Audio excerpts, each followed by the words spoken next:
It's awesome. Let's get into the video.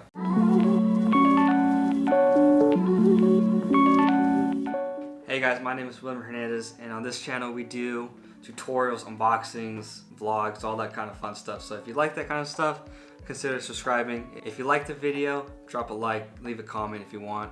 Helps me out a lot. Anyways, in today's video, we're gonna be unboxing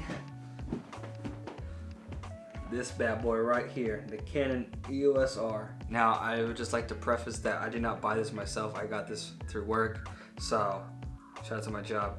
And as we bought the Canon EOS R with the 24 to 105 RF lens. It's pretty dope. Now this camera is a full frame mirrorless camera, and it's with Canon's new RF mount lenses, which is pretty dope. I'm gonna be honest with you guys, I got really excited and I already unboxed it, so like this thing is like, it's pointless. Look at that. Anyways, so here it is. It's pretty dope. Now this video isn't like a technical review or anything. If you want that, leave a comment if you want that or not. That's cool too, it doesn't really matter. Anyways, so here it is in all its glory. And I just want to talk about some things I like about the camera already, right off the bat. And the first thing being is that this. Look at that. It's got a flip out screen. The camera I'm shooting this video with right now is my Canon T7i. It also has a flip out screen, which is, you know, right there, the thing I'm looking at. So it has a flip out screen. That thing comes in clutch if you're like vlogging or something, so that you can see yourself, just like how I'm doing right now in this video. Or if you got if you're filming someone else, like an interview or something like that, and they want to see themselves, you can do that too. And it's fully articulating screen, so you can go like there, like that, like this, like that. That's pretty cool. It's also really useful just to have it out like this. That way you can look down like on a tripod, or if you're holding it close to your chest like this, you can just look down on the screen like that, so you can get more stable shots and stuff, rather than it being stuck like this and, you know, having to constantly look down like that. So that's pretty dope. It's a touchscreen too, so amazing. It's Canon's new RF lens mount lenses thing. That sentence doesn't make any sense, but it made sense to me. These are their new lenses they have.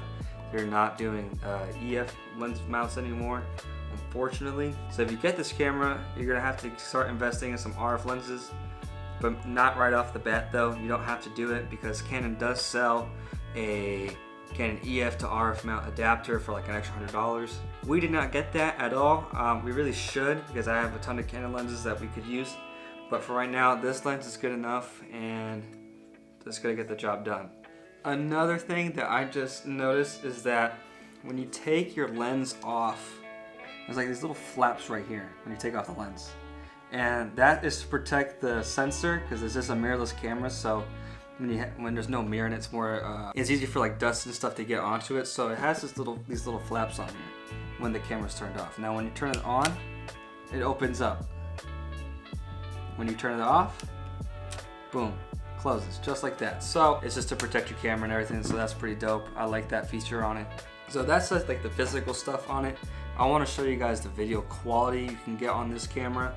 So it shoots 4K 24 frames per second, but it has a bit of a crop factor to it. So I'm about to switch this camera with this camera and show you guys what I'm talking about. So switching the camera now. Boom, and this is the Canon EOS R video quality. This is in 1080p at 24 frames per second. So this is what the image looks like. It probably doesn't look too different from what my camera records in, honestly. This is straight out of the box. I didn't touch any of the settings really. I just matched the settings I was using with this camera, and just judging from what I'm looking at the screen, it looks a million times better than what my camera's shooting at. This is a full frame camera, so there should be a bit more room, more lights being let into the sensor, so I should have a bit more depth of field and stuff. Like these lights right here, these were not blurry before, I know that. So yeah, this is what it looks like in 1080p. It's pretty cool. This autofocus is freaking crazy. You guys probably don't like this view of my disgusting ass face. But here it is in all its glory. Wow. Back here. Boom. Oh, that's lightning fast. If I hold something up to the camera, to the lens, boom, focus, in focus. Focus, in focus. Oh, you gotta love that dual pixel autofocus. That's crazy fast. One more time. Focus. Wow, look at that. My face.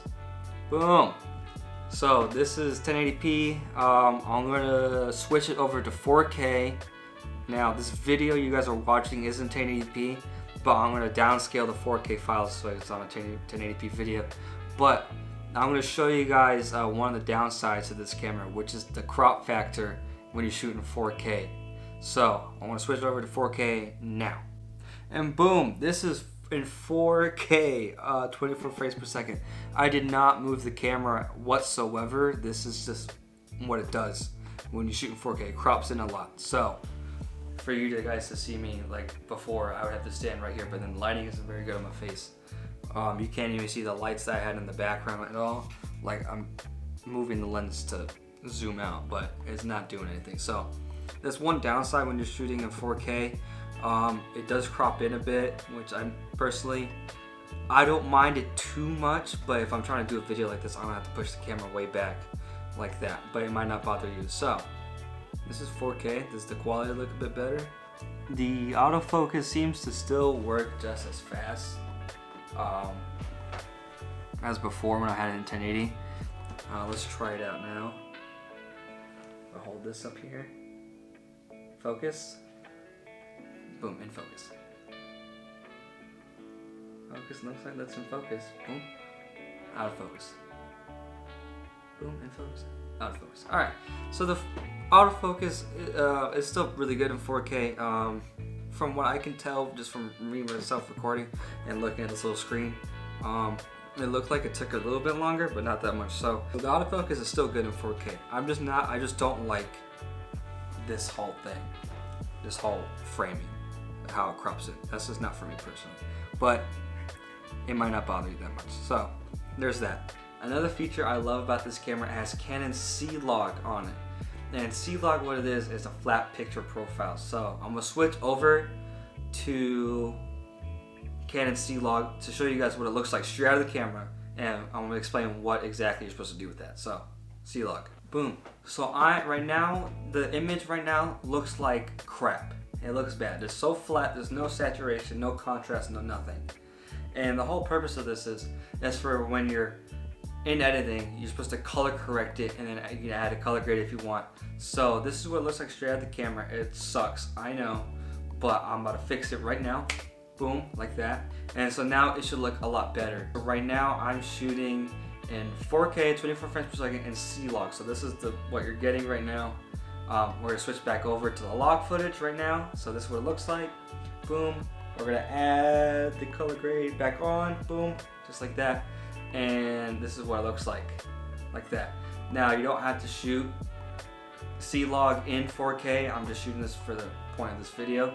So here's what C-Log looks in 1080p. So now you can shoot C-Log in 1080p, which is actually what I would prefer to doing anyways, because now I have so much more room in my frame and it just looks better. So I would shoot like this personally, because if you shoot C-Log and in 4K, your file sizes are be freaking massive. The one thing that is a downside of this camera, but this is only really if you're like a heavy color grade or anything, you're doing really heavy color grades or color correction and stuff, is that when you're shooting in C-Log, you can only shoot C-Log in 8-bit on an SD card. This camera offers C-Log in 10-bit, but you can't record it onto a regular SD card. You gotta record it onto like an external monitor that can support 10-bit color.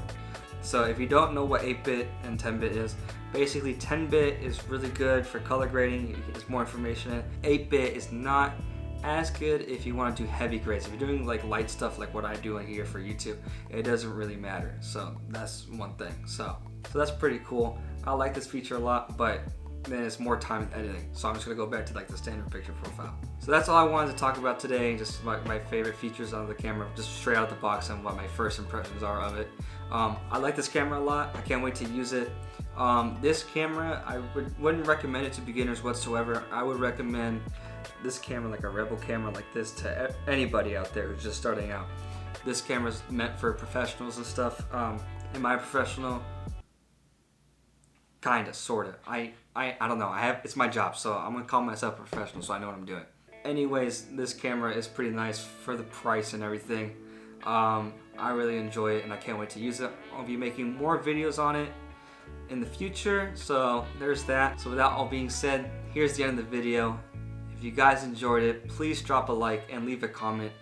It would really help me out a lot. Subscribe if you're new, and if you're liking the content I'm trying to make this year. It's 2021. I'm trying to change up my channel and everything, try to make it more informative and more fun. So if you just subscribe, I hope you stay. Anyways, that's it guys. Have a great one. See you in the next video.